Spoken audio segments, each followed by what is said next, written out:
Anganwadi workers and helpers association CITUവിന്റെ 12ാമത് സംസ്ഥാന സമ്മേളനത്തിന് പത്തനംതിട്ട അടൂരിൽ തുടക്കമായി. 2 ദിവസം നീണ്ടുനിൽക്കുന്ന സമ്മേളനം CITU സംസ്ഥാന വൈസ് പ്രസിഡന്റ് CS സുജാത ഉദ്ഘാടനം ചെയ്തു.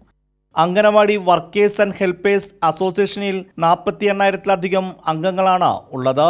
14 ജില്ലാ സമ്മേളനങ്ങൾ പൂർത്തിയാക്കിയാണ് സംസ്ഥാന സമ്മേളനം നടക്കുന്നത്. ഭാവി തലമുറയെ വളർത്തിയെടുക്കുന്നതിൽ അംഗനവാടി അധ്യാപകരും ജീവനക്കാരും വലിയ പങ്കാണ് വഹിക്കുന്നത്. എന്നാൽ കേന്ദ്ര സർക്കാർ മേഖലയിൽ പ്രവർത്തിക്കുന്നവരെ ജീവനക്കാരായി പോലും കണക്കാക്കുന്നില്ല. മിനിമം വേതനം 26,000 രൂപയാക്കണമെന്നാണ് CITU ആവശ്യപ്പെടുന്നത്. ഈ ഒരു പ്രോജക്റ്റിൽ പണിയെടുക്കുന്ന തൊഴിലാളികൾക്ക് ഇന്ത്യ ഗവൺമെന്റിന്റെ സംഭാവന എന്ന് പറയുന്നത് ഇപ്പോഴും നാമമാത്രമാണ്. തൊഴിലാളികളായി നമ്മളെ അംഗീകരിക്കാൻ അവർ തയ്യാറാകുന്നില്ല. നാം നടത്തിയ എല്ലാ പണിമുടക്ക് സമരങ്ങളിലെയും പ്രധാനപ്പെട്ട മുദ്രാവാക്യങ്ങളിലൊന്ന് ഈ സമീപകാലത്തെ എല്ലാ പണിമുടക്കും ശ്രദ്ധിച്ചാൽ നിങ്ങൾക്ക് കാണാൻ സാധിക്കും.